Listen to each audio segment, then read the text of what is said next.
जर तुम्ही हा व्हिडिओ पाहत आहात तर खूप दाट शक्यता आहे की गेल्या काही दिवसात तुम्ही तुमच्या शरीरात काहीतरी अजब किंवा वेगळं अनुभवत आहात. अशी एक वेदना ज्याला वैद्यकीय भाषेत कोणतं स्पष्ट कारण नाही. कधी पाठीत किंवा कमरेत जडपणा जाणवणं, कधी मानेत ताण येणं, कधी डोक्यावर एक अनाकलनीय दबाव जाणवणं, तर कधी अचानक पायांमध्ये मुंग्या येणं किंवा झिंझिण्या येणं. डॉक्टरांकडे गेल्यावर डॉक्टर म्हणतात सगळं काही ठीक आहे, तुमचे सगळे रिपोर्ट्स नॉर्मल आहेत, पण तरीही आतून काहीतरी बदलत असल्यासारखं वाटतंय.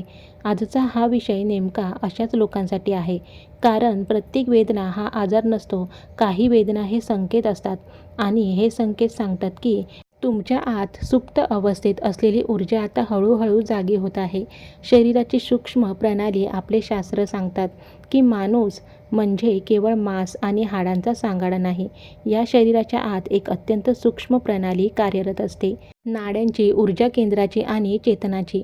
जोपर्यंत माणूस फक्त बाह्य आयुष्य जगत असतो म्हणजे जेवण, झोप, काम आणि ताणतणाव, तोपर्यंत ही प्रणाली शांत किंवा निष्क्रिय असते. परंतु जसे तुमच्या आयुष्यात आत्मचिंतन, साधना, मौन किंवा कोणत्याही प्रकारची आंतरिक जागरूकता वाढू लागते, तशीच ही सुप्त ऊर्जा हालचाल करू लागते. आणि जेव्हा ही हालचाल सुरू होते तेव्हा सर्वात आधी आपलं शरीर त्याला प्रतिसाद देतं, वेदनेच्या रूपात. पहिलं, कमरेच्या खालच्या भागात जडपणा किंवा वेदना. अनेक लोक याला सामान्य पाठदुखी समजून दुर्लक्ष करतात. पण जर ही वेदना कोणत्याही दुखापतीशिवाय किंवा कष्टाशिवाय अचानक सुरू झाली असेल आणि ध्यान, प्रार्थना किंवा शांत मौनात बसल्यावर ती अधिक वाढत असेल, तर हा सामान्य त्रास नाही. हा संकेत आहे की तुमची मूल ऊर्जा, ज्याला आपण मूलाधार चक्र म्हणतो, जी वर्षानुवर्षे सुप्त होती, ती आता जागृत होण्याचा प्रयत्न करत आहे.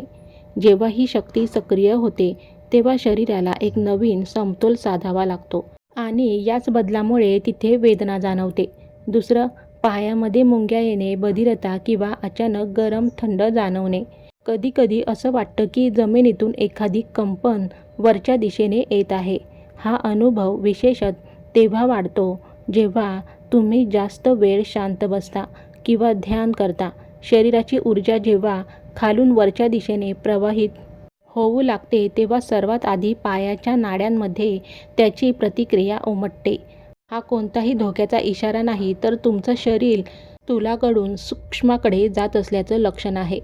तिसरं, पाठीच्या कण्यात ताण किंवा विजेसारखा करंट जाणवणे.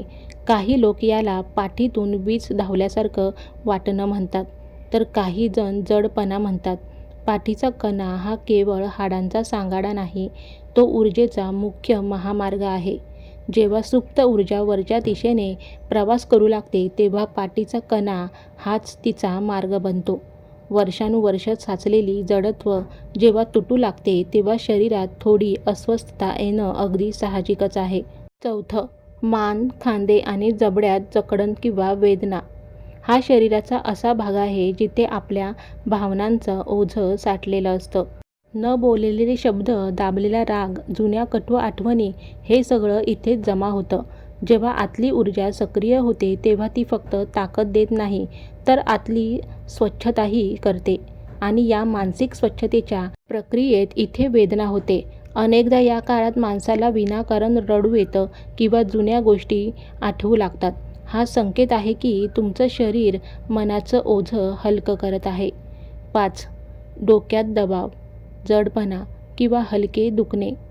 विशेषतः कपाळाच्या मध्यभागी किंवा डोक्याच्या वरच्या भागात, चक्राच्या ठिकाणी हा दबाव जाणवतो. या अनुभवामुळे बऱ्याचदा मनात भीती निर्माण होते. पण खरं सांगायचं तर हा तुमच्या चेतनेच्या विस्ताराचा सुरुवातीचा टप्पा आहे. जशी तुमची जागरूकता वाढते तशी मेंदूतील ऊर्जेची हालचाल बदलते. हा बदल तात्पुरता वेदनेच्या रूपात जाणवू शकतो, पण तो कायमस्वरूपी नसतो. 6. हृदयाच्या भागात अस्वस्थता किंवा कमालीची भावनिक संवेदनशीलता. कधीकधी कोणत्याही कारणाशिवाय मन खूप भरून येतं किंवा कोणाच्या साध्या बोलण्यानेही डोळ्यात पाणी येतं. हे शारीरिक कमी आणि भावनिक जास्त वाटतं. जेव्हा सुप्त ऊर्जा तुमच्या हृदय क्षेत्राला स्पर्श करते तेव्हा वर्षानुवर्ष दाबून ठेवलेल्या भावना बाहेर येऊ लागतात. हा टप्पा माणसाला अधिक संवेदनशील, करुणामय आणि आतून खरं बनवतो. नंबर 7. संपूर्ण शरीरात थकवा जाणवणे. असा थकवा जणू शरीर काहीतरी खूप नवीन आणि मोठं शिकत आहे. हा थकवा फक्त विश्रांती किंवा झोप घेतल्याने दूर होत नाही, कारण हा शारीरिक नसून ऊर्जात्मक असतो. जशी एखादी मशीन खूप वर्षांनी चालू केल्यावर तिला सेट व्हायला वेळ लागतो, तसंच काहीसं हे असतं. या काळात व्यक्तीला एकांत आवडायला लागतो आणि बाहेरील गोंगाटापासून दूर जावंसं वाटतं. यावर उपाय काय? आता सर्वात महत्त्वाची गोष्ट, या संकेतांना घाबरू नका. भीती तुमच्या ऊर्जेचा प्रवाह रोखून धरते. जर मेडिकल रिपोर्ट्स पूर्णपणे नॉर्मल असतील आणि तरीही हे अनुभव येत असतील, तर त्याचा स्वीकार करा. शरीराशी लढू नका. भरपूर पाणी प्या. निसर्गाच्या सानिध्यात राहा. जमिनीशी जोडलेले राहा. शक्य असल्यास रोज थोडा वेळ मातीवर किंवा गवतावर अनवाणी पायाने चाला. आणि सर्वात महत्त्वाचं, तुमच्या या आंतरिक अनुभवांना दडपून टाकू नका. लक्षात ठेवा, ऊर्जा जागृती किंवा आध्यात्मिक जागरण हा काही एका रात्रीत होणारा चमत्कार नाही. ती एक अत्यंत संथ पण सखोल प्रक्रिया आहे. प्रत्येक वेदना तुम्ही कमजोर असल्याचं सांगत नसते. काही वेदना हे सांगतात की तुम्ही बदलत आहात आणि कोणताही बदल हा सुरुवातीला थोडा अस्वस्थ करणाराच असतो. जर तुम्ही या मार्गावर असाल तर समजा तुम्ही एकटे नाही आहात. खूप कमी लोक या प्रवासापर्यंत पोहोचतात आणि त्याहूनही कमी लोक हे समजू शकतात. हा व्हिडिओ शेवटपर्यंत पाहण्याचा अर्थच असा आहे की तुमच्याही आत कुठेतरी काहीतरी जागं होत आहे. त्या शक्तीचा आदर करा.